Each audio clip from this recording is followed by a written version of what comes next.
Hello, everybody. It's Alex Aquarius. Thank you for coming to the show. Today, we're going to talk about different types of aliens. What types are there? There are, grays, tall ones that look like humans, insects, different classes of grays, different classes of reptiles, mantids, stuff. We're going to look into that. Do you believe all of them? I actually do not believe all of those. Some of them. But are some of them made up? Let's watch this really quick. This is a Brazilian woman in Varginha, Brazil. I've been to Varginha. I went to Varginha in the 90s when I was selling vaccines on chicken farms for a company which today is GlaxoSmithKline. My company was sold in as a division of GlaxoSmithKline, and I would go to Varginha. It's a big poultry town. It'd be like going to some little town in Georgia, United States, where they have a lot of chickens. Georgia's like the capital, like somewhere around Gainesville. That's what Varginha is. It's a chicken town. But this was the weird-looking alien. Watch this one. Ready? Boom. She saw a little creature that was really sweating.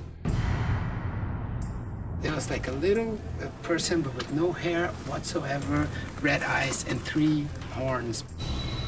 She pointed to the other girls and started running the other way. Oh my God, could you imagine the fear set in?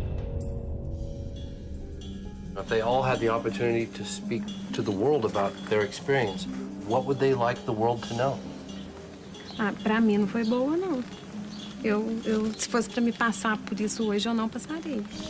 They said it wasn't a good experience at all. Well, if they could choose, they wouldn't go through it wish again. it hadn't happened. And only people who have been through what they have been through can tell how they felt and how it all affected their lives.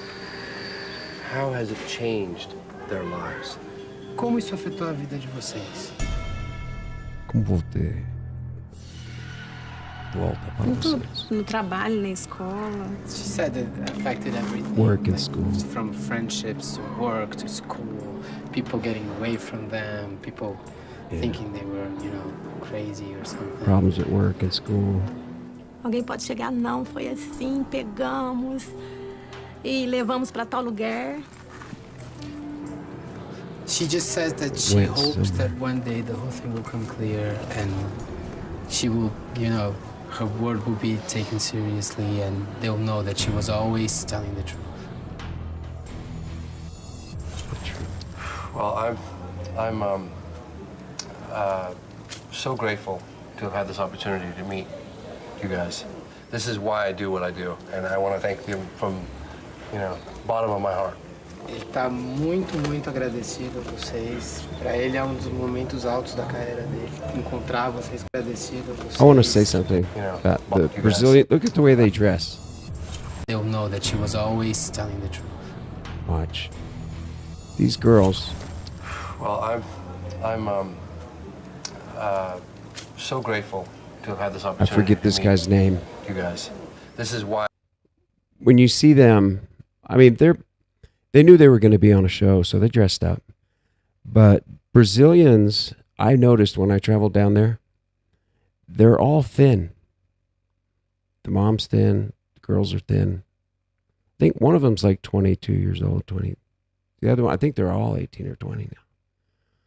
But that's the typical Brazilian woman that I think of. When you say Brazil, I think of that. And it's they have a low obesity rate in Brazil, but I think it's going up.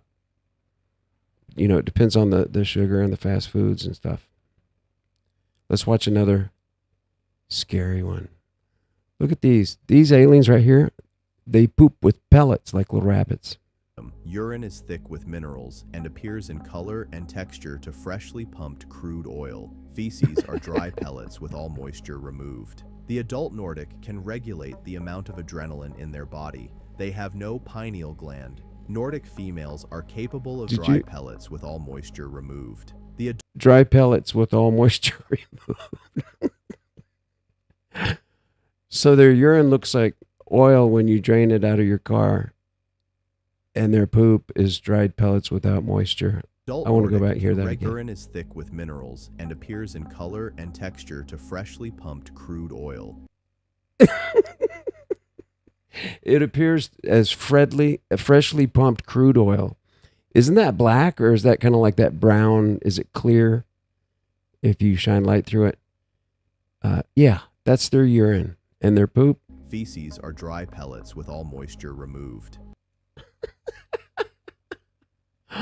I can just imagine these guys taking a dump with little pellets with all moisture. Those must be some big pellets. If you see a pile on the side of the trail, it looks like giant golf balls that are dried up without moisture. Oh, man. How do they come up with that? The adult Nordic can regulate the amount of adrenaline in their body. They have no pineal gland.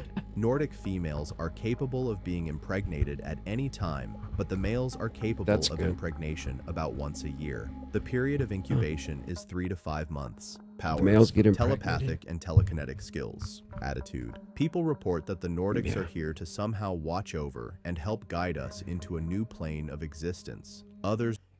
You know, I wanted to say, I lived in Chile for 6 months in the year 2016. And I met a pizza restaurant owner in Bella Vista. What was his name? Can't remember. But he had all kinds of UFO experiences with himself. Came to his house when he was young.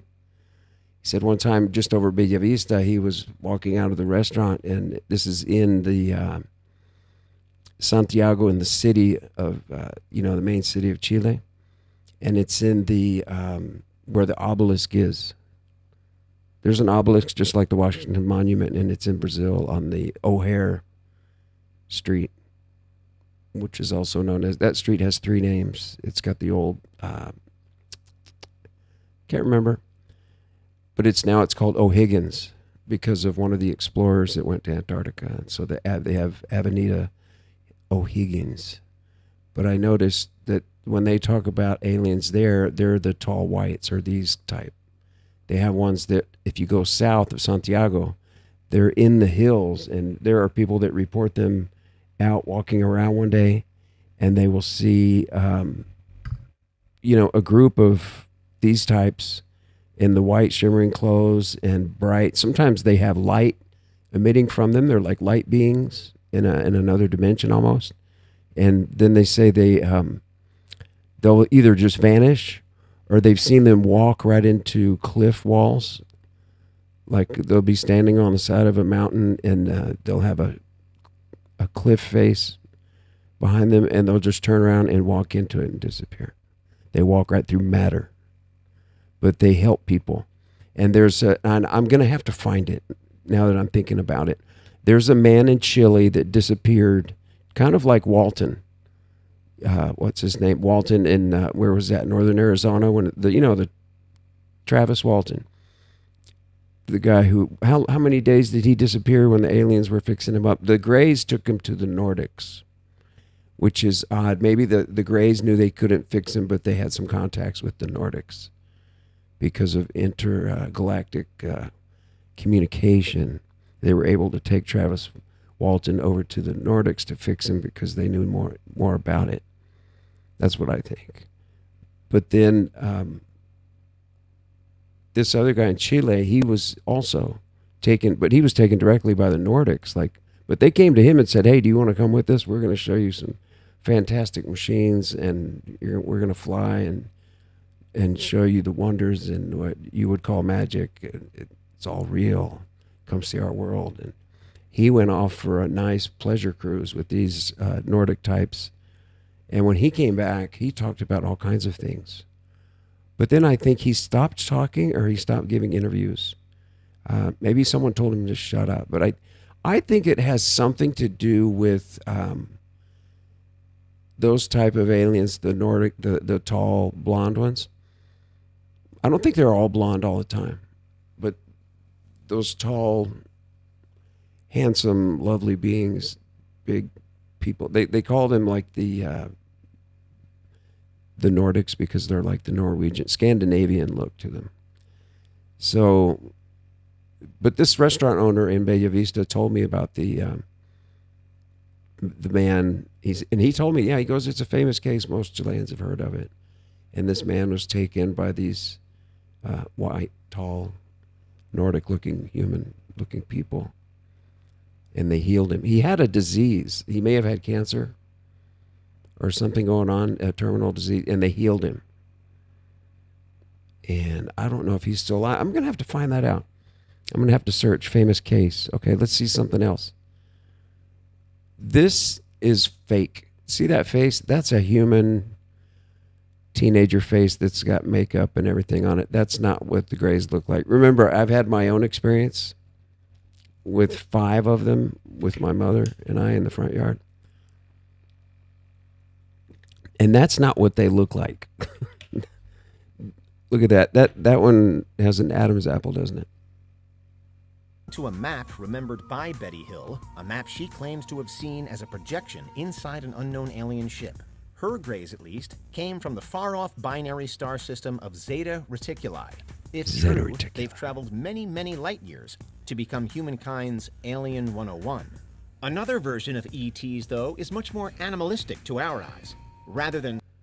You know, I just wanted to say, if you're a flat earther, or you believe in an infinite plane, you can't see the edge. There's just continents go on beyond, you know, like we can't get out of this world with 7 continents. If you include Antarctica, isn't it 8? Isn't that a questionable thing? Is it 7 or 8 continents? I used to go to 6 Continents Club with intercontinental hotels every time I traveled. I had a $500,000 a year expense account selling medical devices, and I would go stay at all the 5-star hotels and resorts everywhere.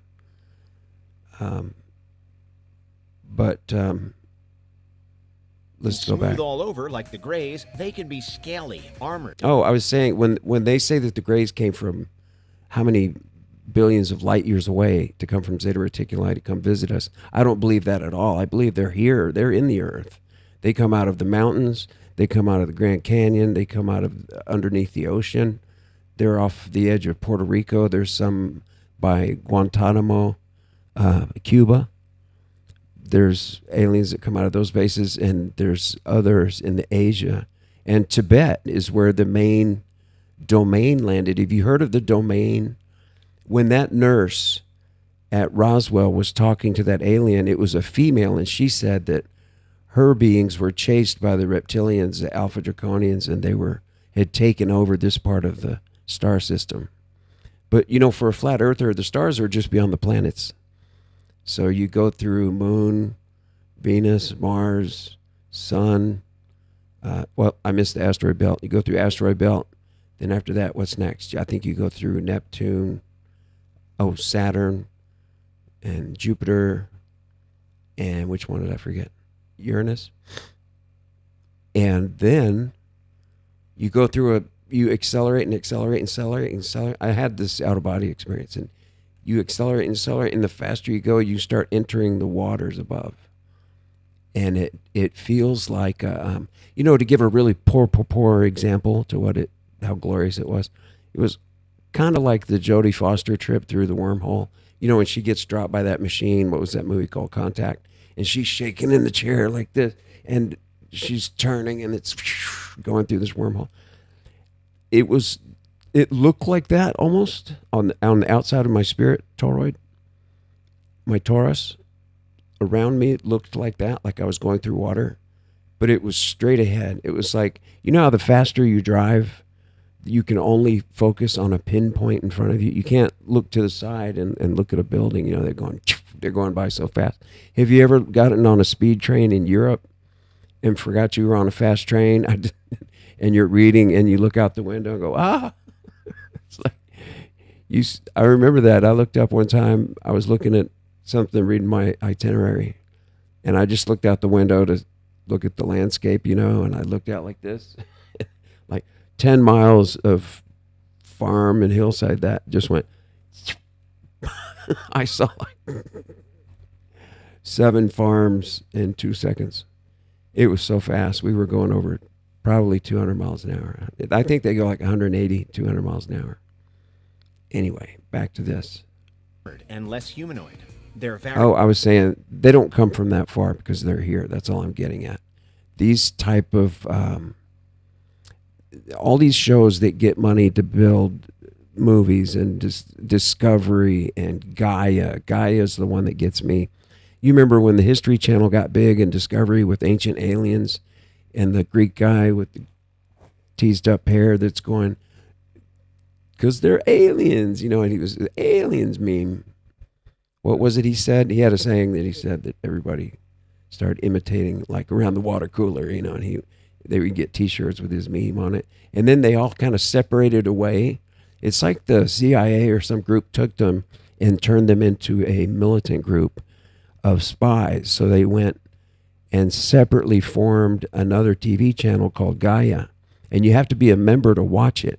But they took all of the famous influencers away and roped them into Gaia, but they were controlling them. You know, they were the controllers.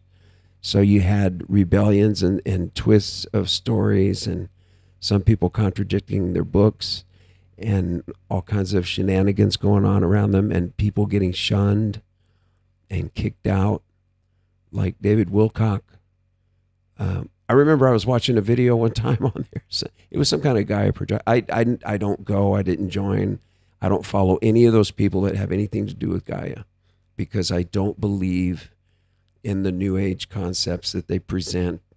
And of course, they're still, you know, if they're so in contact with aliens and everything, why don't they know that the Earth is an infinite plane? I mean, come on. And so really what I'm getting at is the stars are just, all they do is have to accelerate to that wormhole where the waters are. It helps them. If they get the right vibration to just shoot right through the water to our planetary system. And God is above that. Once you go through that wormhole system of water around the stars, then you get to where you're at a presentation of your state of being where you're humanoid, but you're godlike. And I guess you would have a perfect body up there, but you would be made of materials in another, we call it dimension, but another vibrational and maybe even a geographic location than where we're at, because it is straight up from the Earth, straight up, just go straight up. So I don't like it when shows like this talk about they come from billions of light years away. They make it sound like we live in a universe. That's false, people. It's not so expansive, you know, that when they tell you you're insignificant to God, God is looking at us right now. He's looking at me right now with my two computers set up and everything I'm doing and what I'm talking about. And he answers prayers. We'll pray at the end of this. Stay here for the prayer at the end. And you will be blessed. When you pray, you're always blessed. So I'm doing this, actually, it helps me pray every night because I do it for the show. What was I saying? It is not billions of miles away. We're significant because we're right underneath God's feet. There's a transparent floor there. After you pass the stars and the waters above, that's the firmament. Where God is standing beyond the planets and the waters above with the stars, above that is paradise. Some people, I saw a drawing where they associated it with the Amanita muscaria mushroom. If you know the toad on Nintendo, that's an Amanita muscaria, Amanita muscaria mushroom. That's one that's supposed to give you a psychedelic state, what they would call, that would take you to a place where you would see God at that frequency in that realm. And somehow the materials in that mushroom help you align I guess it's your pineal gland with your chakras, all your energy going up through your spine, and you just go through the top. Sounds like a bubble. And you're out, and it's right there. So I don't even like the word universe anymore. Here we go. I'll let you. Variously known as the Archons, Saurians, or Draconians. And while descriptions differ in science fiction and in claimed real-world encounters, these beings are generally said to be a few feet taller than us. Again, the stories of them do differ, but they're usually said to be ancient and far longer lived than we are. It's Who's said seen that they that? walked the surface of Earth thousands, perhaps millions of years before humanity did, but were in fact forced underground by the arrival of another type of alien in our planet's distant past called the Anunnaki. In some retellings, the Okay. Anunnaki are closer to God than alien and are alleged to have hailed from the lost planet Nibiru. But whatever they were, they allegedly triggered these previous aliens to retreat and hide in a large... I think they landed in Tibet. There's another mountain, isn't there? Is it on one of the Mediterranean islands? Or is it in Greece? There's a mountain. And today it's got a little building up there with a big flag, and it looks like a weather station. It looks like no big deal, but it might be covering an entrance that nobody's allowed to go into. But they talk about the one in Tibet, and I think Jesus went there. He might have gone before or after the crucifixion, because he escaped Israel after that crucifixion. He was able. large, complex, and until now undiscovered cave system far below the Earth's crust. Of course, until now there is no real-world evidence of any such thing, and indeed it's a general idea that has gone on to fuel many a modern and dangerous conspiracy theory. It's fabled. However, some have also drawn comparison between these alternate aliens and the revered gods of ancient times. The Egyptians, did for they draw example, that? worshipped a god called Sobek that possessed a humanoid figure but the head of an alligator, while similar animal-human entities appear across other belief systems too. Rumors of such creatures in the here and now could also relate to various claimed sightings of straight-up monsters all over the world map. In one case, That was there's the special legend effects. of the Lizard Man of Scape Ore Swamp in South Carolina, who's said to target unsuspecting passers-by, and in particular, stranded cars and their drivers. But finally, and while the invading Greys and Saurians perhaps should be easy to What's up, spot bro? in the open, so-called Nordic aliens probably wouldn't be. In fact, a defining characteristic of them is that they should seamlessly blend with humankind, because they're an extremely close physical I'm match telling you, for bro, us. it was In dope, some man. cases, they're described as resembling the Norse gods, like Thor, who himself might be considered a Nordic alien were he to ever appear on our planet. Further Norse variations include the Plejarans, which are said to have originated I like in a how they bright have and that bursting figure. star cluster known as the Pleiades. While other alien types, Moving humanoid or weirdly. not, are generally painted as having a clearly frightening or unique appearance, Nordics are much subtler, which in itself perhaps makes them a little scarier, although they're widely said to be benevolent and good rather than evil. Like the Greys, Nordic aliens are said to heavily rely on psychic energy. They communicate telepathically and can also live for thousands of years or more. Again then, they're presented as beings of infinite wisdom compared to humans. They're also at times linked with or crossed over with so-called Venusian aliens, said to come from Venus with Venusians? startling beauty. It's as though, when they appear in alien encounter stories, Yeah, Nordic those and women Venusian from aliens are Venus. a reflection of humankind, usually at its best. Yeah, why did that start? Like, when was that, in the 20s or the 30s, 1920s or 1930s, with the Venus, like the woman from Venus, women are from Venus, and the beautiful Venusian woman? Why so heavily on that? Is it Jewish? And some versions of alien lore suggest that the Nordics do cross paths with the Greys. Here, the Greys are emotionless but efficient, while Nordic aliens are emotionally astute and much more cognitively complex, which is another reason why this type of alien, if it is out there, would be difficult to spot. Nordics wouldn't struggle with any... Here's the reason why I'm giving you the show tonight also, folks, is because a lot of these aliens, nobody's seen them. They just get talked about. There's legends, and then if you're watching GAIA, they'll get one of their experts that, started writing books like Synchronicities and with David Wilcock. And, then he went to that guy from McKinney, Texas, that did 20 years and back in the future Space Force, and then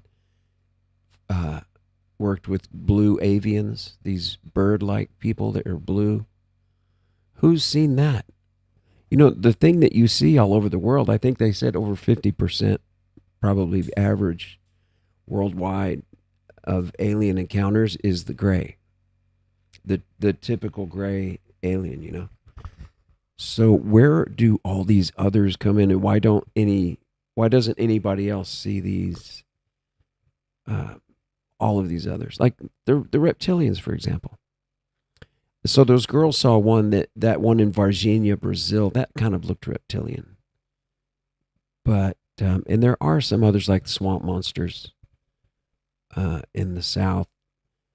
But I mean, where's a talking reptilian? Like, you know, the captured alien, the alien interview, the alien autopsy, all of that is based on gray aliens. Watch this. Speaking of alien autopsy. Errol called them the Lost Battalion. Oh, this is part of Y-Files where they're talking about the live alien that was caught at Roswell. A place where a friend of mine was there. He was much older than me. He was a bishop in the Mormon church, and he was a black man. And he was the first black bishop in the LDS Mormon church. And he told me one night we were out in the hallway on Wednesday night. It was almost 9 o'clock, time to go. Kids were playing basketball, and we're just waiting for the clock, you know, waiting for the bell to ring at 9 o'clock.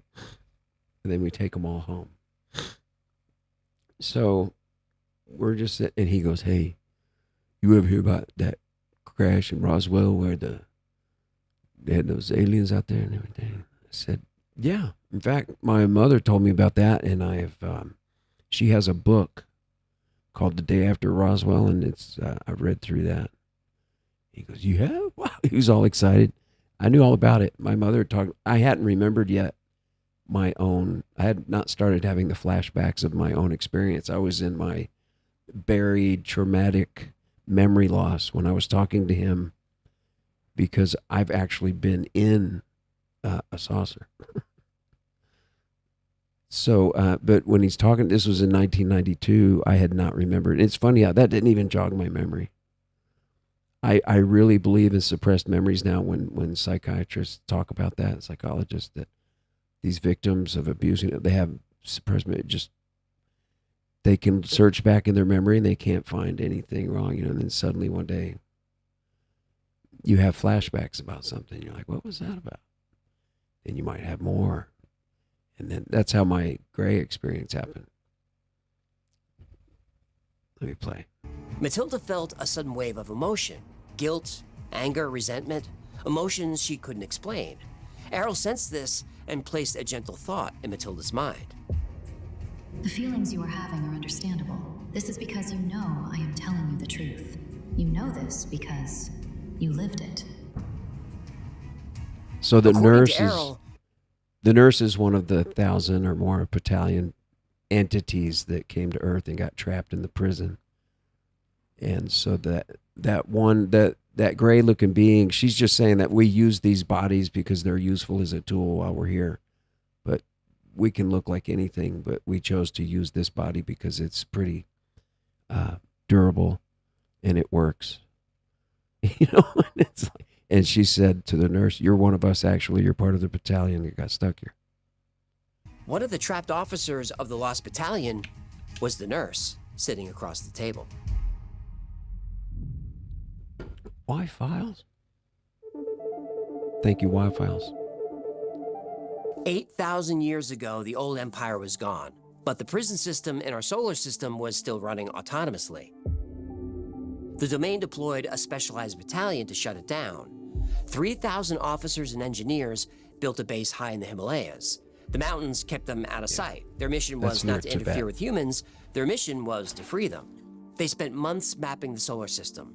They identified the processing stations, scanning equipment, and old empire technology that was hidden for years. The officers finally had a plan to take the system down. Then they were detected. The automated defenses didn't see them as citizens of the domain. They were seen as escaped inmates. All 3,000 were captured and processed. They were wiped, reprogrammed, then loaded into human bodies. The officers were sent into the general population. The domain called them the Lost Battalion, and they're still here walking among us with no idea who they really are. Matilda was one of the captured officers. Her ability to communicate telepathically wasn't just random talent. It was training that bled through the amnesia. Training that bled through? So she's like Jason Bourne. But instead of karate, she got vibes? Telepathy. Potato. Her instinct to approach the alien with compassion, her sense of something familiar, her knowledge that Errol wasn't a threat, these were echoes of her former life. The domain searched for the lost battalion for thousands of years, using equipment to detect spiritual energy. But centuries of reincarnation scattered that energy across billions of lifetimes. Identification was almost impossible. Matilda was the breakthrough. Through her contact with Errol, she started recovering memories of her original identity. She saw images of spacecraft. She understood technology she couldn't explain in English. She recognized the techniques the prison used to keep her asleep. For the first time in 8,000 years, a captured domain officer knew who she really was. But that created a problem, because now the military knew it too. Wow. So that's the story of Greys and the Lost Battalion. Now, that's why I'm telling you that most of the sightings of aliens, think about it. When you see some of these documentaries on all the different types of aliens, how many have really been seen with encounters by people all over the earth? Some of the reptilian stuff, I believe.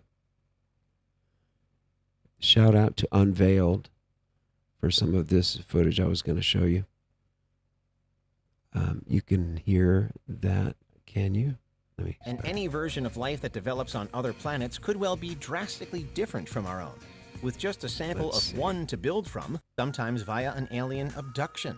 Survivors these of are the encounters Greys. are depiction among those claiming to have met with aliens in real life. That's so fake. They're described as having a generally humanoid composition and sharing certain characteristics with us, although they're often shorter, have larger heads, bigger, darker eyes, and a distinctly gray skin tone. This particular alien won't be unfamiliar to you. The Greys are still today sci-fi favorites and something of a worldwide phenomenon. Going from most abduction accounts, they don't usually speak as such, but instead communicate telepathically from their mind to yours. The Greys aren't usually overly hostile, but they're not averse to causing an abductee pain either, so long as they get the information they want. Similarly, the Greys are said to be extremely intelligent but lacking emotion. So even if they're not ill-meaning, they are ruthless. As such, abductees claim that the Greys will probe and take samples, seemingly in order to create hybrids. And their rise to become perhaps... See, that's why there's two different types of Greys, at least at that level. They say there's even more, but you have the Greys that come in and they come right through your roof, or they pull you out of bed and make you go right through the materials of your house in a beam and go into their ship, and then they start to probe you or work on you, or they're doing impregnating you with the embryo hybrid, and then they let it gestate for 4.5 months, and then they pull it out and take it to some test tube area and do other things with it. And those type of Greys are the ones that he's talking about. They have no emotion towards hurting humans and causing them pain when they're just trying to get a procedure done. You know, it's not like they're trying to destroy humans or the human race. It's just the, poking and taking this and that and cutting here and there is just part of what they have to do. But whoever programmed them did not say, hey, have you heard of anesthesia? So, but the nice Greys would be like the one at the domain that the nurse saw that was using that type of body to travel in as an essential celestial being, or a being that's got a spirit that's made of light, actually, that can dumb itself down, so to speak, light down, to get into a human body. Or what they're saying in the domain captain, that was that female Grey, that it was the living Grey left at the Roswell crash that my friend the bishop was at. They just chose that body, so they would be the benevolent ones that would want to help you, and they're the ones that wear suits and they're not naked. The ones I saw were wearing little gray suits, and the ones that crashed at Roswell were wearing the gray shimmery suit. He said it was kind of like a texture, had a texture to it like chainmail, but really, really, really fine. But it was just fit them form-fitting on their body. But the one, he said, it had burnt cheek, and it was bubbling down to its chest. But he didn't know if he was born that way, if it was a reptilian. Reptiles have all kinds of bumps, different colors on their face and neck. And so he thought maybe they're reptilian and those are bumps. But he said it looks more like it was burnt. And then I found the image of the burnt alien with the left cheek like 12 years after he told me that. Like in 2004, I was looking through Google, and I don't know if you're going to be able to see it. If you can, let me see. If I show you the screen, let me change this to capture the display. No, it didn't do it. Application, no. Well, I have to go back to window capture.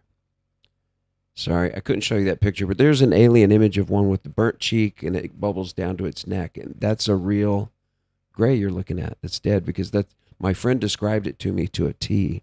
And when I found that image on Google like 12 years later, I freaked out a little bit. I'm like, oh my gosh. That's exactly what I have in my mind, the picture in my mind from his description. You know, and people talk and give you a description. And then suddenly you're looking at it. You're going, that's the one he was looking at. Look at it. It's got everything single. Even the way he was touching his face while he's talking gives you little clues and nuances. And when you see the picture, it's like, oh my gosh. Holy hell. You know, and so that's a real one. So when you see the other one, the alien autopsy, that's fake. You can tell right away because the proportions of the body are more like a teenage boy. And the face also looks like a very square-jawed, you know, kind of a square-faced person like mine. His face, you know, with like some latex and foam all over his head. But that's not a real one. Okay, let's look at... this is the image of the crash site. The way he described it to me, this is the best one I could find. That looks like the Roswell incident. He said it was the way he made his hand and emotion, you know, when he went like that. He says it was slightly crashed into a shallow cliff area. And you can see where it had skipped across the desert a few times and made like shiny flat indentions in the desert as you looked out a couple of miles on this purely flat ranch of dust and rocks. He said you could see where it just and hit right there. And then in this one, they actually have a depiction of the dead alien there. That one even looks like the fake autopsy alien with the human-looking face. But there were actually two over here, the way he described it to me. They were on a blanket. Is that two on a blanket? No, that's not. But he said the other one wasn't burnt, but the rumor was that they had already taken one. So the one that they had already taken that my friend talked about was the one that the guy's talking about on Y-Files. The one that was from the domain. So the ones piloting this were part of the domain that were separated from their battalion that controlled this part of the star system, I would say. And then the reptilians took over, and they're running this planet as a prison planet. So again, another extraterrestrial confirms to us. Well, a terrestrial. They're not extraterrestrial. That's the thing. You know, when we say they came from Zeta Reticuli, that could mean like we're saying that I came from Orion. It could have been in pre-lives or a million years ago. We had to have come from some star system, I believe. But to say that I just came here yesterday and got on my ship that has special technology where I traversed 8 billion light years, and all I had to do was go to sleep and wake up, and I'm here, and I'm only a couple of years older, but it reverses when I go back. That's mental gymnastics, folks. These beings are much closer. They're just after the planetary system is where the stars and the water is. And above that is the firmament. That's where God is. I was off on that tangent talking about the Amanita muscara mushroom. And it says paradise. Have you seen the drawing that was in the UN buildings? It was in the lobby. There was like an artistic drawing, and it showed the Earth as a flat plane. And then it had each planet lined up going out at an angle. And each one of those, they must have had a compass. They had a square and a compass when they were drawing this stuff. You can tell because they have the flat plane and they have a vortex. And then they're drawing radii going from each planet to where it touches the plane, the infinite plane. And as you go up, like you're on Saturn's level, you draw a swath, and the power of Saturn actually touches the plane in a ring that's in an outer ring further than ours, which is what we call Antarctica. But the Bible says we're actually on a firm, motionless Earth that has 4 pillars and is stationary, does not move. And isn't it odd that all of the 3 Abrahamic religions at least believe in that because it's in the Old Testament? And yet we go along with this Greco-Roman, Luciferian everything about the calendar and the stars and space. So what else about aliens? Aliens, okay. That other one was good, the Brazilian story. Whoever touched that I thing, do what like I do. at the hospital, they got an infection and they died. One of these videos was better than the other one. I said types of aliens. This one divided them up well. And at the end, they talk about the Nordics. Let's see. Other examples. This video was the one that was not as good. It was just kind of broad. The archetype for what an alien should look like, at least during the 20th century, can be traced back to one of the most infamous abduction stories in history, that of Betty and Barney Hill in 1961. While it was the Greys, too, who were supposedly at the center of the Roswell crash See that in right there? 1947. That's the one I'm talking about. According to a map remembered by... Look at that. That's a small person's face. That's not the alien. When you see the picture of the alien, that's the thumbnail that's with the burnt face of the... Look up the MP at Roswell, Mormon bishop, and it'll be my video I made about 7 years ago about my friend the bishop. His name was Timothy Canty. If any of you can get into the military files, you know, I've heard you can find people and contact them if you were in the armed forces. Anybody can go into the 509th and look for a name and verify Timothy Canty was there. Because, you know, he said he was an MP and he was a big guy. He knew martial arts. He was a big, tough guy. And he was a big black man. And so they told him to disregard the craft, and he got to stand toe-to-toe with the 2 dead ones and check them all out and describe them. By Betty Hill, a map she claims to have seen as a projection inside an unknown alien ship. Her grays, at least, came from the far-off binary star system of Zeta Reticuli. If true, they've traveled many, many light years to become humankind's Alien 101. Another version of ETs, though, is much more animalistic to our eyes. Rather than smooth all over like the Greys, they can be scaly, armored, and less humanoid. They're variously known as the Archons, Saurians, or Draconians. And while descriptions differ in science fiction and in claimed real-world encounters, these beings are generally said to be a few feet taller than us. Again.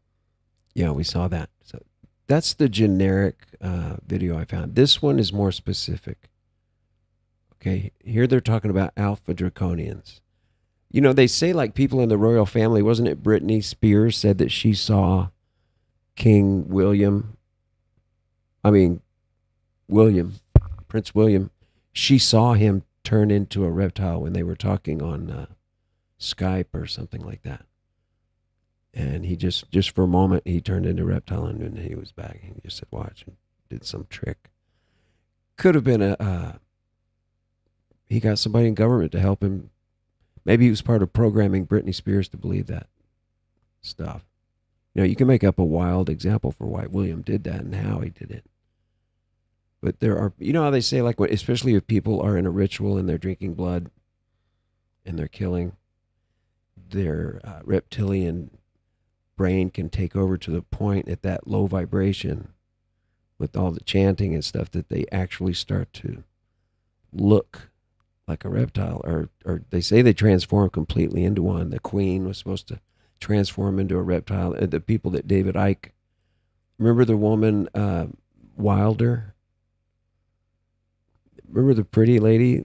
What was her name? Wilder. She was the princess in rituals. She would have to go and have sex with everybody, like on the altar and everything. She was called to travel around and go to that ritual, and it was all the elites.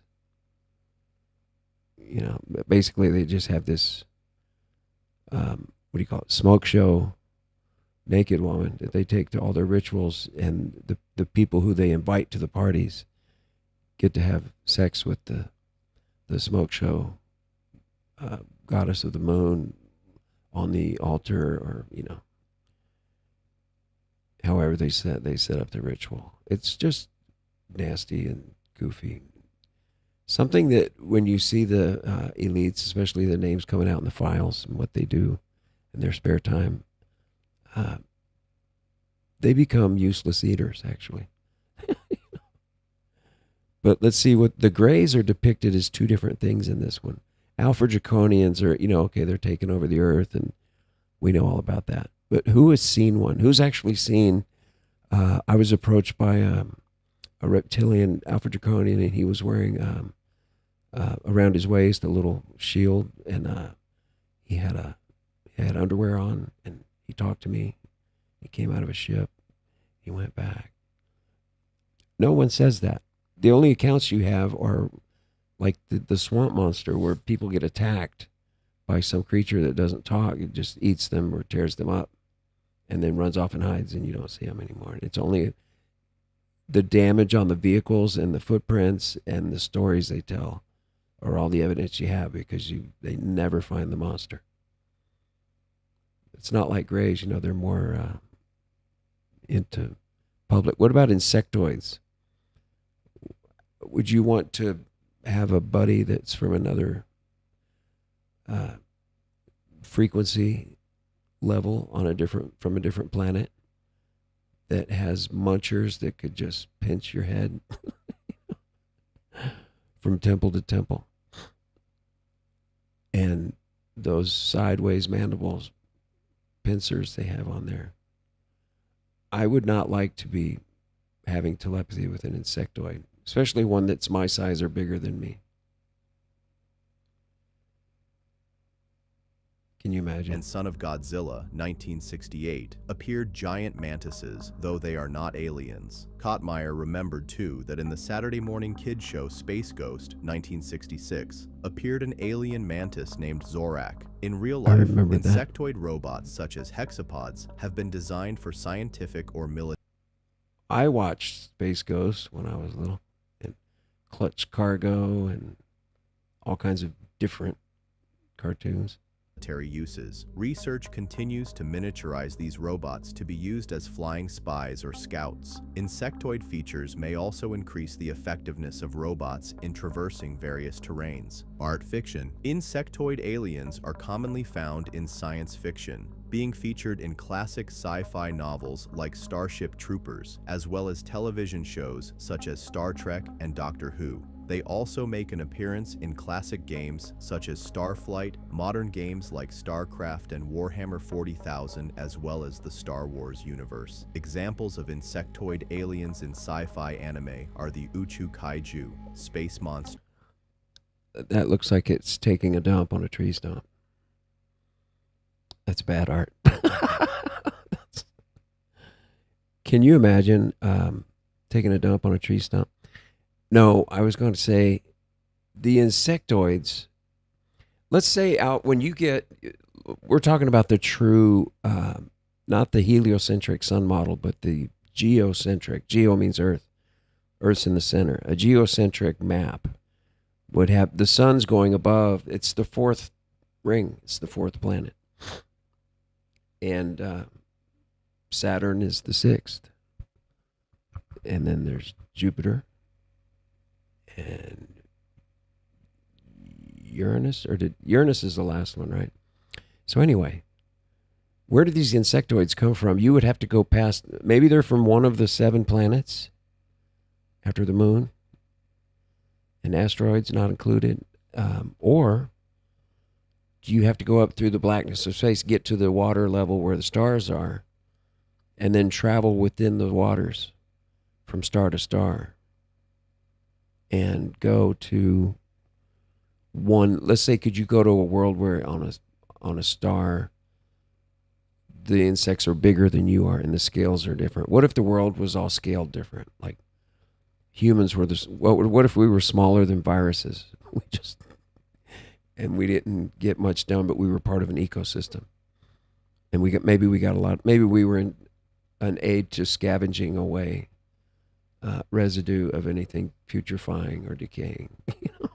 And that would be our calling on a different planet in a different star system. But as an infinite plane believer who's seen it in out of body, somehow there has to be a space on Earth on different continents where these insects are from. And if it touches the Earth, like when they say certain planets are in retrograde, when you look at astrology, it's based on the astronomy. So if let's say, for guessing, if a planet's moving in a certain way and it lines up with a certain spot on Earth, and maybe they can traverse and come to the plane, and then maybe they travel across the plane and get in through Antarctica into our world. Like maybe things come through in the ocean from another continent that's beyond. The world that we live in, like the Truman Show, the dome that we're in, let's call that some people call that the firmament. That's really the dome. That's just the barrier that keeps us. It's part of the electrical field. It's just like the wall of the energy. We have a dome basically where it's like a snow globe, but the edges are not edges.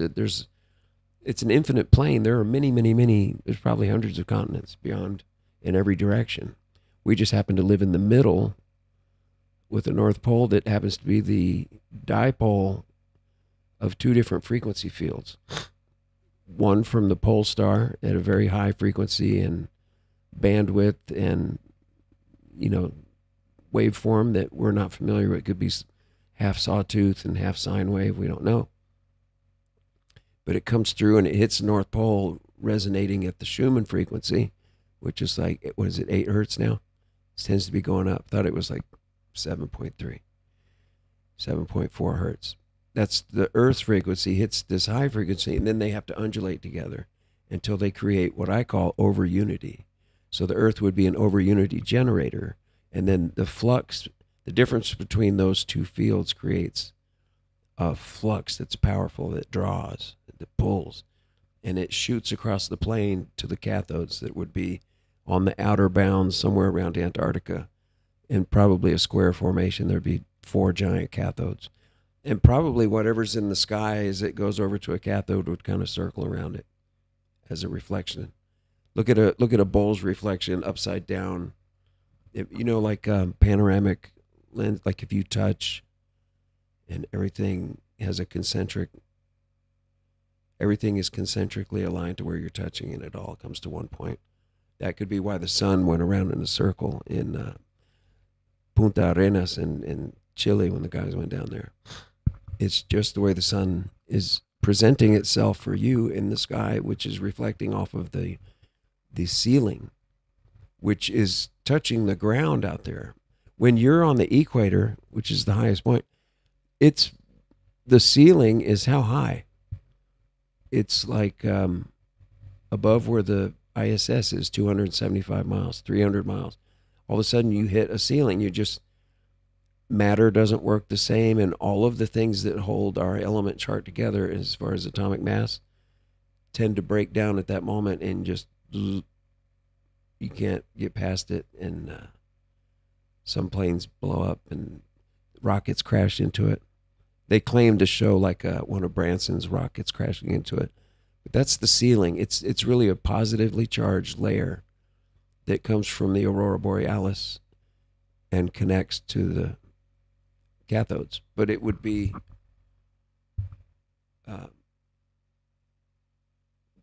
what we call our world. Once you travel beyond that, let's say if you got in a ship, and there are books written like the Iron Dome, where people travel outside, there would be other alien beings and species. You would probably see the dwarves and elves and ogres and some of the things from the fairy tales that come from the British, from the English, actually. But then if you went out there, they would probably have their own sun that would not be the same as ours. Wouldn't that be interesting? Because we could look at it from God's perspective. God is right above all of the planets. Let's look at it in scale. If he's standing up there, and you can, when you look at it, you can shrink it to scale so you can see everything. And you look down and you can see right inside someone's home into their desk and look at their laptop and what they're doing, and they're talking in a microphone. And then you're God. And then you can look up and you see the countryside of a city you're in, and then you look up higher and you see the whole nation and all the oceans around it, and you go up higher, and then there's your throne. That's the firmament. But if you're looking within where humans are right now, we have an edge, we have a border, and we can't go past it. And somebody knows that, and they seem to be in Antarctica. Do you remember in 2016 when a lot of leaders of the country of the earth went down there, and people that represented influencers of the Western culture, like Prince Harry went, John Kerry went. He was there on election day when Obama was out. Everybody was in Antarctica. The what's his called, the Pope kind of guy that's Kirill from Russia, he went. There was some kind of flotilla of ships that went down there and took a sacred stone or ark, some kind of covenant piece down there. And there has to be like a race down there of ancient beings that are living and are in communication with humans. And there might be a breakaway civilization. And I think King Philip of Spain also went down there. He's supposed to be the highest ranking royal of all the royals, even the Windsors. King Philip of Spain. Is he passed away? I'd have to look that up. But we're talking about aliens. But if you go beyond that, think about it. If there are other alien species out there, and I'm thinking that each band of like layers of an onion, each band touches the earth. Like Saturn has a layer, goes out to the sixth ring, and it touches the earth. And if they want to come where we are, what we call our world, they would have to head toward the center. Isn't that interesting? So they could head toward the center where the North Pole is. And all of the worlds and all of the layers of the onion depend on that north dipole. I say dipole because there are two energy toruses that are connected in the center, and they're spinning, but one shoots out flux interacting with the slower, denser one. And all that flux coming out creates the aurora borealis and the negative charge that shoots across the plane that we call gravity. And then the sky is positively charged, where the ceiling is. I hear a lot of people say firmament. That's the rocket crashed into the firmament. Or if you see Elon Musk rocket at night, and it looks like that. Everybody's seen that rocket going really slow, and then it looks like it's pearl shaped or eye drop shaped. What do they call that? And then it's just the dot of light where you can see where the rocket is. But whatever's trailing behind it looks like a big wake. And then sometimes you see like lights coming out of it, like it just pooped out like 4 satellites. And they say that you can actually watch it deploying satellites. People, wake up. I mean, come on. somebody counted, there are almost 26,000 satellites in space that have been launched, that have been put up there. They would be falling on the Earth everywhere. You would be able to see them during the day. Probably there would be shadows on the ground, or crashes of one or two together. And there's none up there. You know what is up there? There are balloons. You have to have at least 19 balloons, I saw statistically, to keep the GPS system working in conjunction with the fiber optic cables that are under the oceans as well. You know, they all they did was improve the LORAN system and call it now they just changed the encoding and called it what we have now as our mapping and guidance for Garmin and all that stuff. It's you know, the VOR on an airplane for projecting your azimuth to get to the runway. You know, that only works up to 200 miles. I heard Bill Burr, old wise Bill Burr. He said, he was sitting there saying, people think the Earth is flat. You know, hey, there's this thing we got on a plane. It's called a VOR. Why don't you go down to Antarctica, use your VOR there, huh? It'll tell you it's flat. Yeah. Dumbasses. You know, and he goes off and he's all about VOR has proven that there's no flat plane. But VOR is only accurate and reliable when you're actually, they don't even use it out 200 miles. They use it out less than 100 miles. You start searching for you know, when you go and you land at an airport, and then a lot of times you'll see the little small buildings. Sometimes it's orange and white. It looks like the Purina logo. And but it's not red, or sometimes it's red. Inside of that is the transmitting machine that transmits the VOR signal.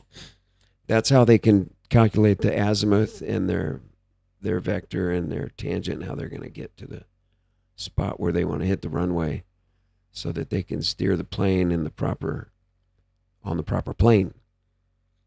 But what am I talking about? I'm talking about going out beyond our world to find aliens. And if you're looking as a realist, don't think of going billions and billions of miles out into space, because the stars are really just up there in the waters, and it's much easier to travel between them than scientists think. And you know how I know? Because I use the National Oceanic and Atmospheric Association's data from shadows to triangulate the distance to the sun based on a flat world where the poles are parallel. Because if you're in one, let's say you're in New York and you have a pole, and you're in Madrid, Spain, and you have another pole. If you make an assumption, and whenever you do a math equation and you find a x, you find a variable, you're looking for an unknown variable, you have to make assumptions. You have to assume, okay, first of all, I'm only looking for one variable, x. Second of all, I'm assuming that the Earth is a flat plane and that those two poles are parallel. So if the shadows go out at an angle, then the sun is much closer. And it was only 3,052 miles away. I did it myself. I calculated a new parsec. I thought parsec was only a word they used on Star Trek, but it's actually a measurement of distance. It's the next one larger than a mile. So if you go out into space, it's because it's bigger than the diameter of Earth, a parsec. You calculate this big number, and then all I did was, I'm an economist, so I know math. So all I did was say, what's the formula for calculating the distance to the sun? And I did it. And I got 3,000 something miles. So the moon must be basically almost the same size, slightly smaller, going in front of the sun but it's all spinning around the plane around that North Pole. And when you look at it going off into the distance, it's so far away, and the bottom rises up first. That's your angular perception of things in a distance. Just like if you watch people walking down a long hallway, and you can find a long hallway, maybe in a hospital or a hotel or some building, and go all the way down to the end and look at the people way down at the other end, over 100 yards away. And you won't see their feet. Their feet will disappear first. Now, I've proven that to myself. All right. What other aliens were there on this one? Let's see. They had the reptilians that look like an insectoid reptilian mixed together. See all of these? They look humanoid with their bodies, but their head is like Godzilla, you know. This is the one that you see that's supposed to look like the people that are in the White House and at the rituals. This would be what Prince Harry turned into to show Britney Spears. And a lot of people have said, even who was it, the Smashing Pumpkins singer, Billy Corgan, he was making it with tequila.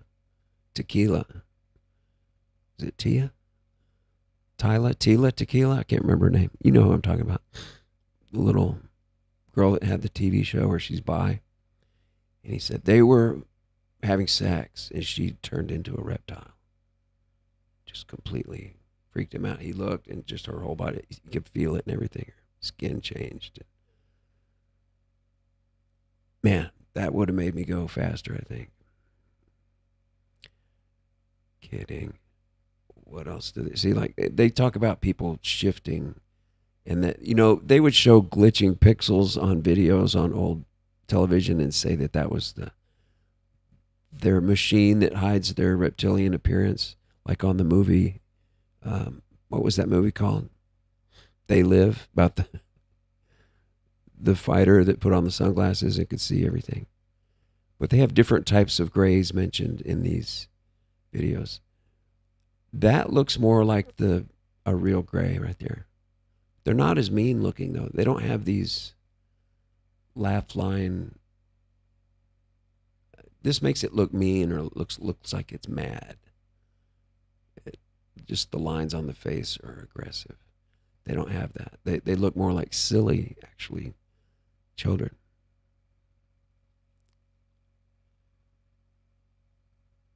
They don't look like that. That's not a gray. And I haven't seen the super wrinkly ones. Like, these are the ones like that man that was the scientist that worked for Lockheed, and he had those Polaroid pictures, and he had one that looked like that. You've seen that one? I think I've got it right here. Here are pictures. I just typed in DuckDuckGo pictures of dead aliens just to find out which ones are popular. You know, they're drawing. That's not what happened at Roswell. This could be more interesting. Let me put on my reading runners there. Let's see, 65 years after events in Roswell. Can you believe it? This is like what it crashed like. The angle of his hand they showed me. That's more realistic.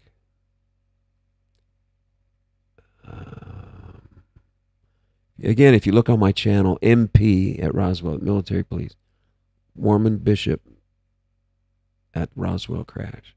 You know, they told him it was a science fiction prop that got out of control.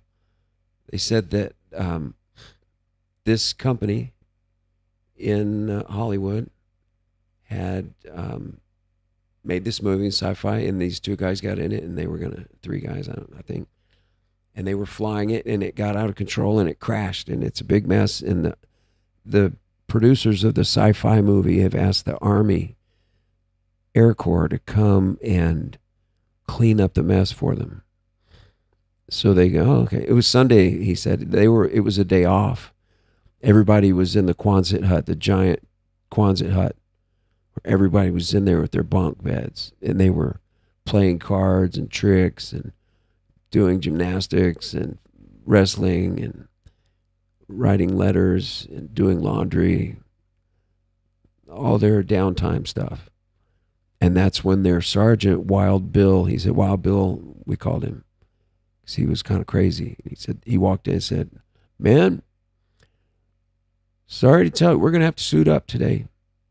And suit up for work, because we're going out into the desert, and we have to clean up a plane crash from a science fiction movie made by a Hollywood film crew that got out of control and flew all the way out here and crashed.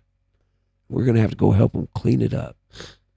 he said, well, right when they got on the site, he was on that truck and they drove, he said, almost 2 hours. And you imagine a slow military truck and then over the land all the way till you get over the, what was the guy's name? It'll come to me. The ranch, Brazel. You get to Brazel's ranch and go drive across it. And he said, we finally came up on this ridge and he said, we turned right and we look off to the left and we were over this ravine, a slight ravine there, and just a low spot. Looked like if it was full of water, it would have been like an oasis in the middle of this desert. But it was all dry, and the thing skip, crashed into the wall. And said you could see it, and you could see the shining pieces of the torn.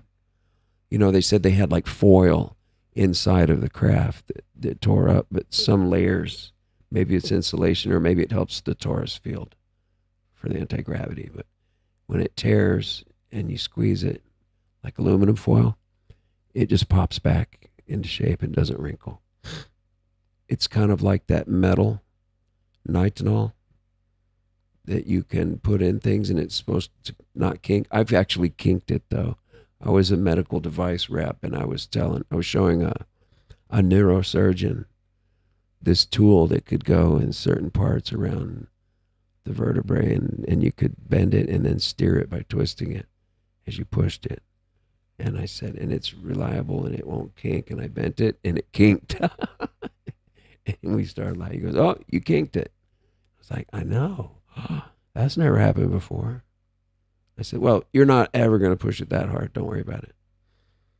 And I quickly moved on with my client to another subject. So anyway, the Roswell crash. So I believe what I'm telling you guys tonight is basically, I believe in the grays from the Roswell crash. I think that's the main audience of who's paying attention to humans and who's abducting humans and doing things, and it's the grays. You don't hear about people looking over into a field and seeing 7 reptiles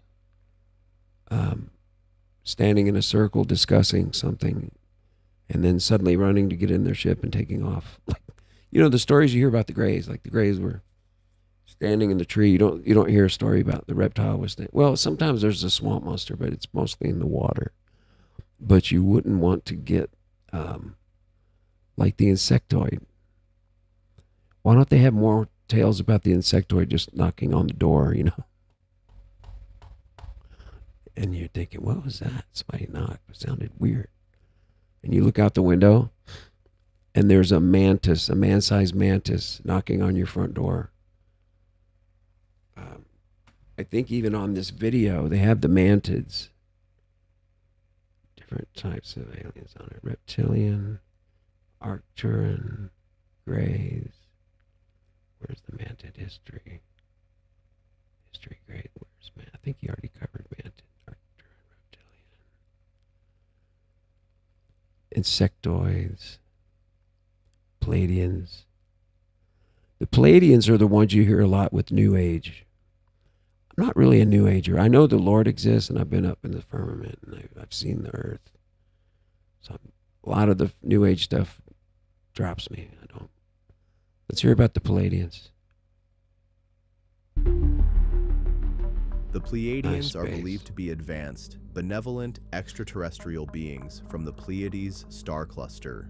They are often described as spiritual guides helping humanity evolve in consciousness. Home system. This star system is a small cluster of 7 stars located in the constellation of Taurus, 420 light years from planet Earth. The names of the Septaegeta, Maya, Coela, Atlas, Merope, Electra, Alcuin.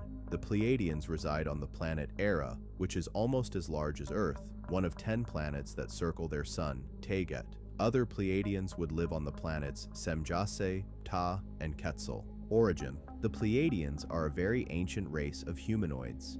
Around 225,000 BC, the Pleiadians discovered a small sun system with a planet called Earth on one of their scouting missions away from the Pleiades. Since they have kept a record of the complete history of Earth's human evolution from the very beginning to our present time, The Galactic Federation allowed the Pleiadians to enter into an incarnational cycle with humans on Earth. The places designated for them to do this was Bali, Hawaii, Samoa, and India. Civilizations came and went on Earth with many wars, peaceful cycles, and natural disasters between 196,000 BC and 10 AD. The Pleiadians stayed with humans on Earth until 10 AD, trying to help develop various civilizations such as Lemuria, Maya, Inca, and a civilization at Machu Picchu. They also were trying to guide humans toward a more spiritual path. At about 10 AD, the last Pleiadian leader, called Plagias, left Earth for good because Pleiadians finally achieved peace back home in the Pleiades. They felt it was time for humans to evolve on their own. Before leaving Earth, the Pleiadians left a spiritual leader called Jemanuel, who later was known as Jesus. Jemanuel was a very evolved soul, whose father was Gabriel of the Pleiades system and Mary, who was of Lyran descent. Earth continued to evolve on its own without direct Pleiadian leadership. So now that's until where our Jesus present came time. from. In the very near future, as Earth enters the photon band by year 2000, the Pleiadians are going to help bring all humans on Earth into the light. Habits. The following is a brief description of Pleiadian culture on the home planet of Era. About 400,000 people live on Era, which the Pleiadians feel is the ideal amount for the welfare of their planet. The people of Era are telepathic and therefore have no need for telephones. Their means of travel around the planet is done by a tube system. The Pleiadians are primarily vegetarians, but on occasion eat some meat. They have no medical problems, for they control their health by using their own mental powers. The average age of a Pleiadian is 700 years. Their skin is whiter and smoother than ours. The Pleiadians have no currency as we know it. They share the resources of their planet with all the people. They don't All need material money. goods are given. I want to be a Pleiadian. They don't need money. Sounds like they do whatever they want. They don't have any disease. They fix everything. They know everything. You know, they're just amazing. Even sex would have to be great if you were Pleiadian. Another Pleiadian, could you imagine? It's how you create a universe. I don't use the word universe. Watch this. Do you know Melanie King? Let's talk about now. Let's go back to Artemis right now. We're talking about aliens in space. We are the aliens flying around in space. If you consider us descendants of some gene pool experiment from the Anunnaki who landed near Tibet in the Himalayas. Watch this. These are all the bloopers so far that we've found from Artemis 2. CGI mistakes. I found Victor's watch drop down his wrist about 4 inches when he moved, and his watch, he had it kind of up around his joint where he flexed the top of his hand.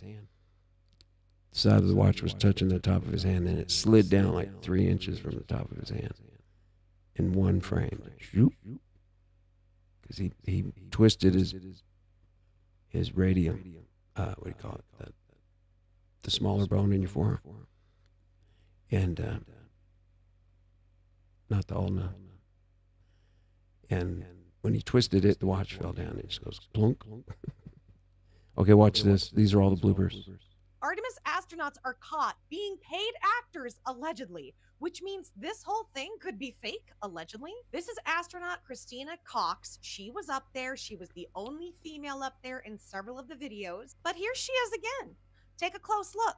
Do you recognize her from this? That's because she was credited in 2015's Mad Max Fury Road as one of the Volvani. She was one of those mothers. You can even see it here listed. She's on IMDb. Oh, but it gets better because this movie, Fly Me to the Moon, was released in 2024. What was this movie about? White House hires a team to fake the Apollo moon landing so they can win the space race no matter what. The icing and the cherry in this movie, it's called Project Artemis, allegedly. And look, guys, I've debunked a lot of viral videos on people that have questions and think, oh, we faked going, and I've shut a lot of it down. But this one, I'm having a bit of a hard time with because it's right in front of our face. I still think we went to the moon in space, but I don't know, guys. What do you think? You know that Christina Koch was actually a character in Mad Max in 2015? Yeah, NASA astronaut Christina Koch appeared as one of the Vuvolini in the 2015 Mad Max Fury Road. And then just 10 The years movie later, she's going to actress. the moon. What an exciting life, huh? Apparently, she's only even been an astronaut for only 13 years. She completed her candidate training in 2015, the same year that she was filming to be in a movie. Yeah, the 2 of the 4 American astronauts that are on that flight, they're right out of central casting. They're right out of central casting. Two of the Let's not forget four. about the words appearing on the stuffed animal and then him quickly moving it out of the way. Let's not forget about how the Did he say 2 of the 4 are central casting? Who would be the other one? Reed, the commander. I know he started when Jeremy started in the astronaut program, I think they've said, if that's true. Then Victor came from somewhere else, like down around Los Alamos area doing something. And then 2 of the 4? Let me go back. They're right out of central casting. completed her candidate training in 2015, the same year that she was filming to be in a movie. Yeah, the 2 of the 4 American astronauts that are on that flight, they're right out of central casting. They're right out of central casting. Let's not Who's forget the about other the words appearing on the stuffed animal and then him quickly moving it out of the way. Let's not forget about how the bag phased directly through Buddy's ear right here. Went through his eyebrow too. Minutes before the Artemis 2 crew traveled the And what the hell is he even doing? Let's not forget the vanishing red dot. Red dot disappeared. I found that watching it.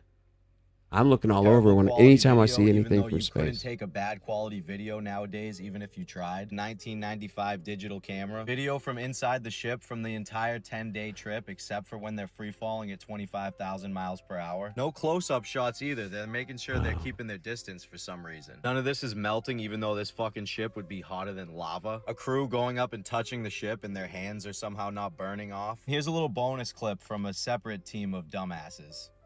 Did the ocean cool it off? Why did the ball fall straight to the floor if they're in space? Exactly. Did you Why see her did the hand ball signal? fall- Guys, there's so many. That astronaut woman in the middle, she's telling him what to do with her hand. She's like, get back, get out of the way.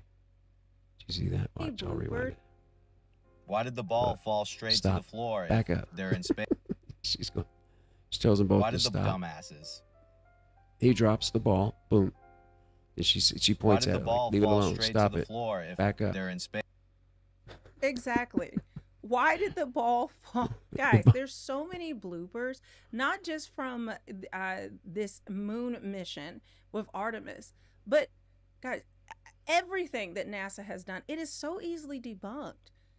Like, I don't know how people don't see it, but obviously you're watching this, so most likely Once do you see it, or you're you can't starting unsee to it. see it, but I have more. You start to find the things on all the videos you Tie their watch. hair up in some kind of bun or ponytail or something. But no, any female that's ever been in space, they always leave their hair out like this just to show you that they're truly in space. Her hair has been like this the entire time. Anyone would tie their hair up. I've watched that also. I've focused like on one curl, this one curl over here. It looks like it went through a big roller, or curling iron. That thing is always there with the same little point on it. It's just right there. It won't move. It'll bounce around. She turns her head and looks forward and everything, but it almost seems to prove gravity. When you watch it and think her hair's moving in gravity, and the movements start to make sense because all they are is bounces. She'll move her head and then the hair bounces to some other direction and then settles and then will bounce again and then settle. It's not flowing like with a current. Even if you like move your arm and your hand through water in the swimming pool, you created disturbance and some vortices that go off in different directions and envelopes of movement where like fish can get stuck in a little eddy and be flipped over and pulled out of their dimension. If you added frequency to it with a time perturber and a flux capacitor, yeah. This woman is Melanie King, by the way. She is not hard to look at. Very pretty. But let me show you I don't know if you can see her button right there. Can you see her button? It won't let me go to the right. Anyway, Melanie, Melanie King, King. And she's the one, she's pretty good. She is definitely a flat earther.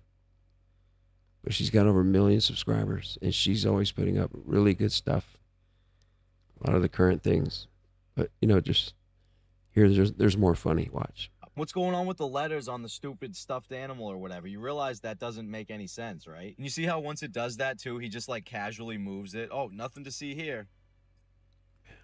Notice how They blamed it on always some have local something right in station. front of them just floating around because they're really trying to sell you on this whole space thing. Does that look comfortable? Why would you be in that position for an extended period of time with your head all This bent guy's like shoulder. that? And let's not forget how this bag right here just phases right through Buddy's ear. If you can say with a straight face that you really think that all of this is real, then you have some serious problems. We are not the ones with the problem. We are the phases right to sell you on. It sounds funny to be among people that know it. You just laugh out loud. Look at his head right here. That would be so uncomfortable. He's tilting his head up to the right. He's holding his head. Your head has a natural drive to do that, to keep your blood above your heart and your head, so that you're not below the heart, and then you're not drawing blood into your head and making your face turn red and you'll pass out. So your head will turn to try to be above the heart. And that's why he's got his neck. Think of him standing up straight. Turn your laptop sideways or take your phone off of auto rotate and turn it 90 degrees and pretend he's standing up. Why in the world would he have his head cocked over to the right like that? Plus, he's literally buried in those nets. Those are oxygen suits for oxygen if they need it. They'll unstrap all that, and they each have a suit they put on. And he's just laying on them like he's in the garage, and there's just a pile of suits there, and he's laying down on them. But you can tell his left shoulder is completely gone down the backside and is buried into it, where you can't even see his left shoulder. And he's got his head cocked. But you look at his hip even, and it looks like a bed with a squash mattress. And even the lines of the lines that cover the vests almost work like green screen dots. So you can kind of see more of the contour of what's going on. And you can see the horizontal dots all dip down into a V below his butt. Because he's been sitting up there and putting his person. And every once in a while, he'll jump and position himself like a caterpillar. His whole body just keeps jumping on that thing to position himself. And you can just see him moving like a caterpillar, gravity. He can't sit still. And then I noticed the next day they put Victor on there. The black gentleman, he's much stronger.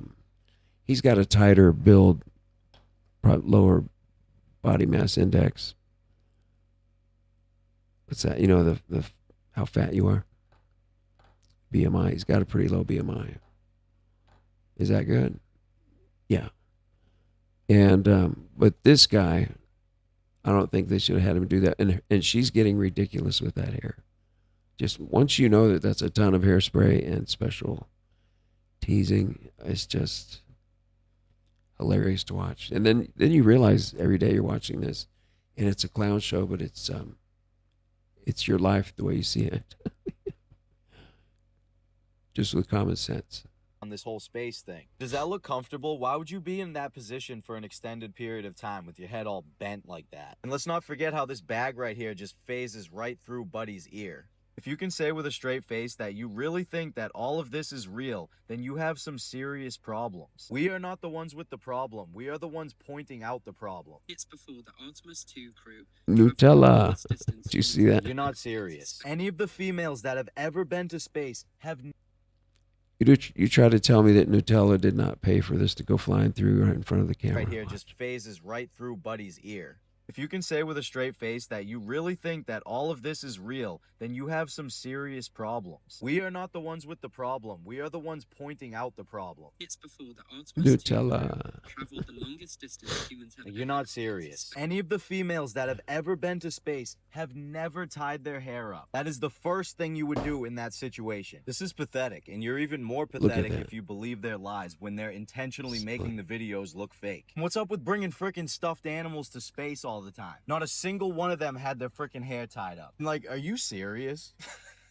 For some reason, you'd rather look like that for the entire mission instead of just... Sunita Williams like, looks come so on, they're not ridiculous being with serious. her Either hair one of them has sprayed their up hair all the tied, time. just whipping everybody in the face. You guys are so dumb if you think all Yeah, of this that. stuff has been What a real. You monster. think all of this stuff is just going to be And it's floating around like ridiculous. that, It's just- not bolted to something? Why would there just be wires and electronics and all It's this a movie stuff just prop. It's floating just around? her hair sprayed into That's what I'm almost saying. hard All plastic. of these years, all the money that NASA gets, nearly Old 70 lady. million a day, and yet it looks like junk. It looks like Hoarder Space Edition. They can't put any like nicer paneling or do anything. I mean, it looks as bad as the original moon landing. Well, almost as bad. But you would think after all this time they'd be able to do this. Now, I don't think people are stupid. I don't believe in calling people names or saying that they're stupid, because we've all been under deception, and they've done everything possible to keep us under that deception. Okay? Yeah. This goes way deeper than just the surface level, oh, a person can't see it. You have to understand it is satanic. And when I say satanic, just watch this video. I'm gonna give you all a lesson in rocket science today. Okay. Rocket science all traced back to one guy. His name is Jack Parsons. Jack Parsons was a student of Aleister Crowley, the English I made a black video magician and about occultist. Jack He made it Parsons. his You can look life's up. mission to traverse the globe, collect all of the different esoteric and occultic knowledges and disciplines that he could, and then repackage them into something we know as pop culture. Yeah. The guy's whole fucking mission was to like take all of the forbidden knowledge that he could and make it like digestible for mankind, specifically the West. And anyway, so Jack Parsons, who's a documented pedophile and admitted student of the dark arts, also best friends with L. Ron Hubbard. He's L. the Ron one who Hubbard, innovated LRH. rocket science. You gotta understand. You know what?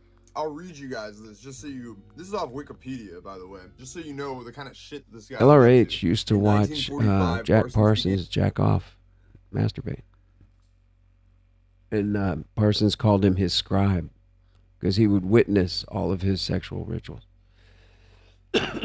and write them down as Jack would describe them while he was doing them. And then LRH would write it all down.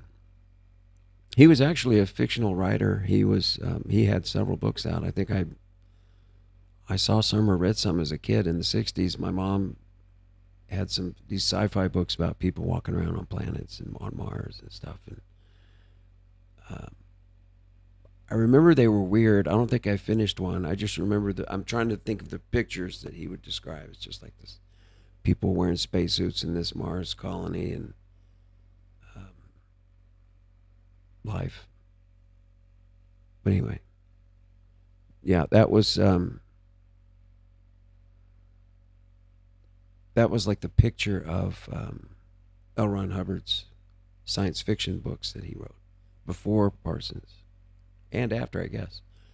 In a series. He actually, LRH, when you hear this story, just think, when you hear this story, that LRH wound up in Florida with the woman here that's doing the rituals, the redhead.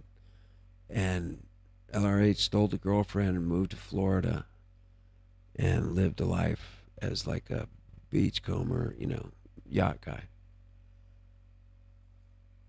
Of rituals based on Enochian magic, during which he masturbated onto magical tablets, describing this magical operation as the Babylon. As you would. Working. He hoped to bring about the incarnation of Thelamite goddess Babylon onto Earth. He allowed Hubbard to take part as his scribe, believing that he was particularly sensitive to detecting magical phenomena. As described by Richard Metzger, Parsons jerked off in the name of spiritual advancement, while Hubbard scanned the astral plane for signs and visions. Anyway, rockets are like obelisks, just like the Tower of Babel. It's a symbol of phallic worship, dick worship. So basically all these NASA missions and like Operation Fishbowl, where they tried to like nuke the firmament, all of this is basically just a bunch of fucking perverted freaks trying to Katy shoot Perry dicks at heaven. They're trying to shoot dicks at God.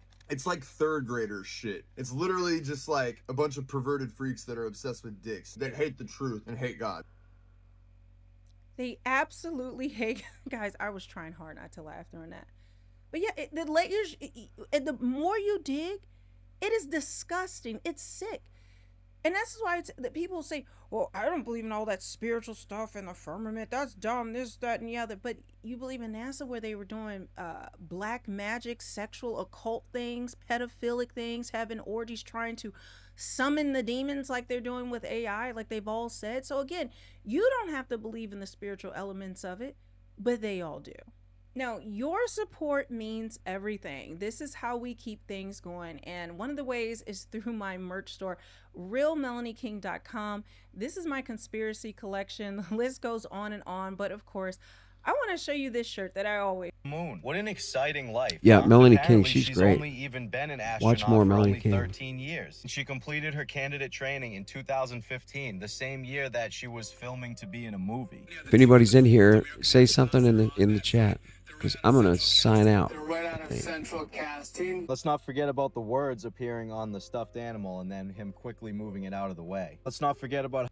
You know what they said about that? The words on the stuffed animal. They said that the original footage had been given to a local TV station, like an ABC affiliate, like Channel 12 in Rochester, and or something, you know. And then the W appeared because they had their graphic screen still turned on, like maybe for weather or something, but they were using it at the same time, and that's what it looks like. So they said it was corrupted by that's the output that went out from that local TV station, mixed with their own CGI connection, accidentally left on, like to another camera looking at some letters or something like that.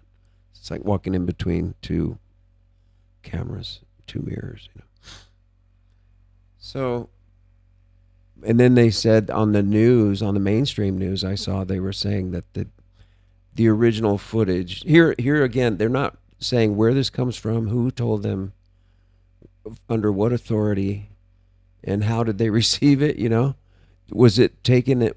But anyway, they said that the original footage was studied and seen to be original with no, and that it was okay, it was intact.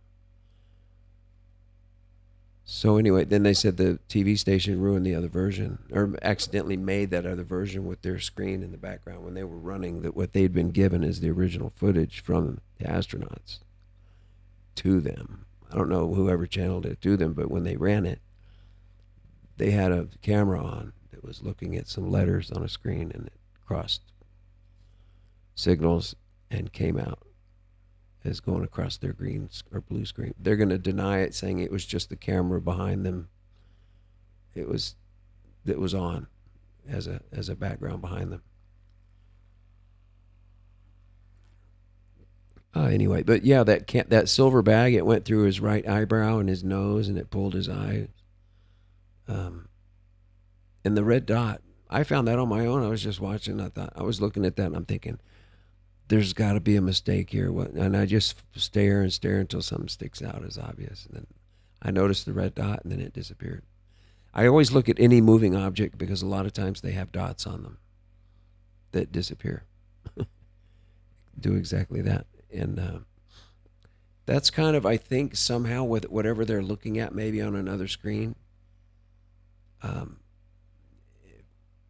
that's how they know wherever the thing is, as they see the dot. They have to get used to following the dots.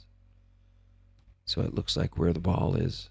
You know, that one technology they're using, that CGI, to keep the thing floating around the room. The way they have and they're getting good at it too, because the way they have the microphone floating around the room, when they'll be holding it and they twirl it around and then they hand it to one or the other and they keep it going around and they can touch it and everything, but they don't seem to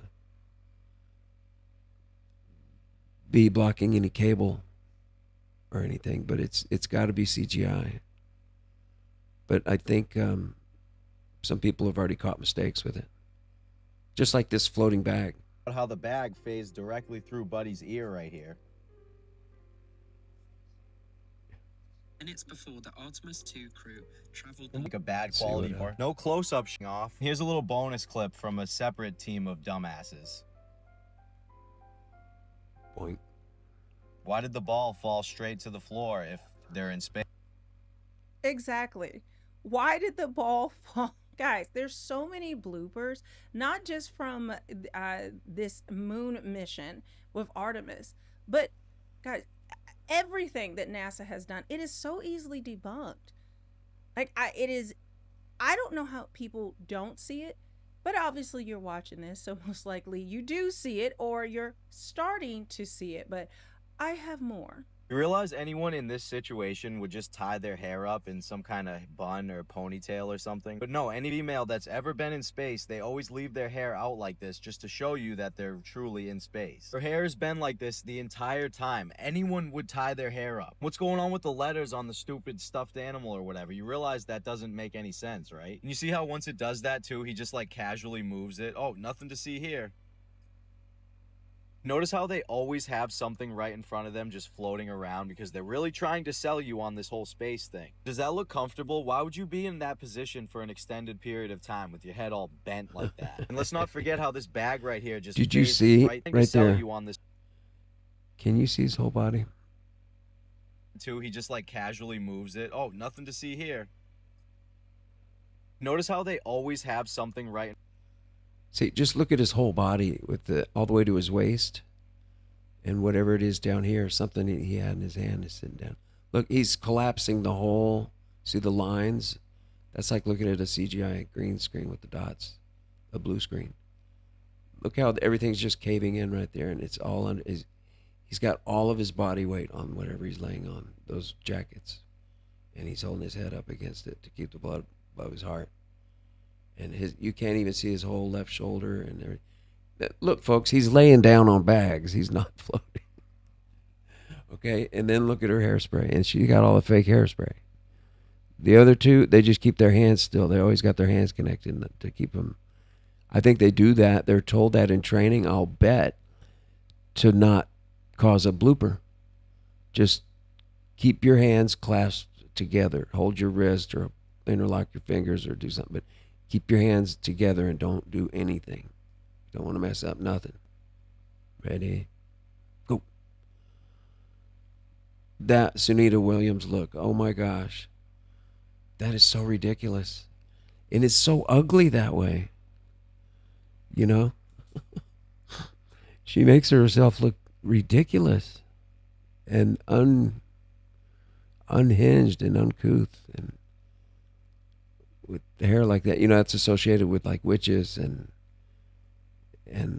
like, come on, they're not being serious. Things. Neither one of them has their hair tied, just whipping everybody in the face. You guys are so dumb if you think all of this stuff has been real. Think all of this stuff is just gonna be floating around like that and not bolted to something? Why would there just be wires and electronics and all this stuff just floating Why do they around? never finish the inside of the space stations and stuff, you know, see that? It's all unfinished. There's always wires sticking out that are bouncing, and they're holding on to stuff, and there's always bags tied up and everything going everywhere. Maybe it's the best way. That's for safety. Those bags are out there, easy to get to. That's what it's got to look like. Kind of looks like the inside of a military cargo plane when taking troops. You know, when they sit down like they're in a church, and they're like 24 men wide by 80 rows. No, maybe 32 rows. No smoking section. Yeah. Chris Cornell, you're right, he didn't do it to himself. That's what I'm saying. All of these years, all the money that NASA gets, nearly $70 million a day, and yet it looks like junk. It looks like Hoarder Space Edition. They can't put any like nicer paneling or do anything. I mean, it looks as bad as the original moon landing. Well, almost as bad. But you would think after all this time they'd be able to do this. Now, I don't think people are stupid. I don't believe in calling people names or saying that they're stupid, because we've all been under deception. And they've done everything possible to keep us under that deception. Okay? This goes way deeper than just the surface level, oh, a person can't see it. You have to understand it is satanic. And when I say satanic, just watch this video. I'm gonna give you all a lesson in rocket science today. Okay. Rocket science, all traced back to one guy. His name is Jack Parsons. Jack Parsons was a student of Aleister Crowley, the English black magician and occultist, describing this magic signs and visions. Anyway, rockets are like obelisks, just like the tower. Third grader shit. It's literally just like a bunch of perverted freaks that are obsessed with dicks that hate spiritual stuff in the firmament. That's dumb. This, that, and the other. But you believe in NASA, where they were doing black magic, sexual, occult things, pedophilic things, having orgies, trying to summon the demons like they're doing with AI, like they've all said. So again, you don't have to believe in the spiritual elements of it, but they all do. Now, yeah, they believe it. So why don't you? And you deny it. And even the bad ones that we're talking about that are doing all these bad things and causing, they created this whole thing that we live in. This prison. You know what? This prison is to keep us in our awake state, thinking that we're in this maze of imprisonment in a insignificant place, on an insignificant planet, spinning in an insignificant solar system, in a giant Oort cloud that's got billions and billions of other solar systems swirled in it, that's part of a larger universe that has many, many Oort clouds that each have billions and billions and billions of solar systems and many universes. And then you're going to find the grand operantum. Yes, the operantum pubica. Yes. I don't know, what's the largest size or thing that you say, is a universe, what's above that? Then it's everything. It would have to be everything that draws it all up together and knows what it is, how it started, and how to stop it or control it. Or could it be turned off and we go somewhere else? But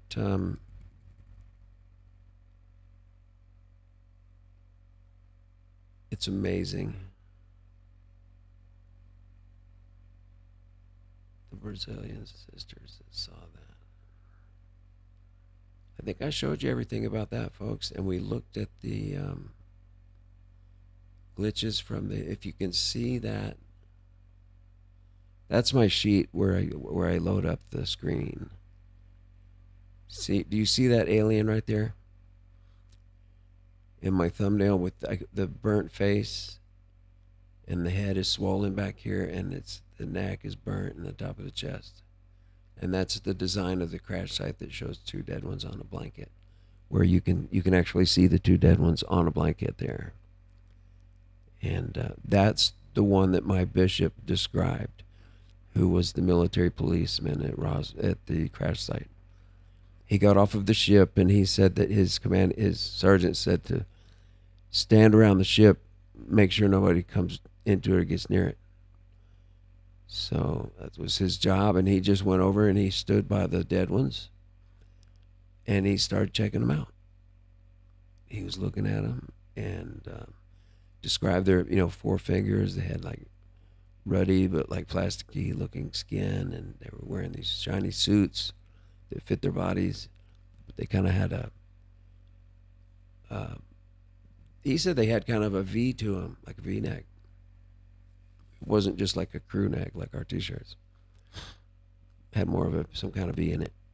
He said when the movie The Day the Earth Stood Still, with that silver robot, this Arubnicto. What's the phrase that you say to make the robot stop? Not going to blow up and disintegrate Earth. Barak R2 Nikto. Nerds would know that. Tell me in the comments. Apparatu Nikto. I'm getting close. You can hear it, right, if you know it. So anyway, that is a picture of, if you find that picture, get the original from wherever I found it, you pull it up and blow it up and look at it, how it's burnt and what it looks like. And imagine, that is a real dead alien. Because my bishop, who was military police in the 509th Army Air Force at Roswell, got in the truck and went out to the farm on Sunday when they were all resting and playing cards and playing in the bunk beds and wrestling and writing letters. Sergeant comes in and says, we got to get dressed and get out of here. Oh, man.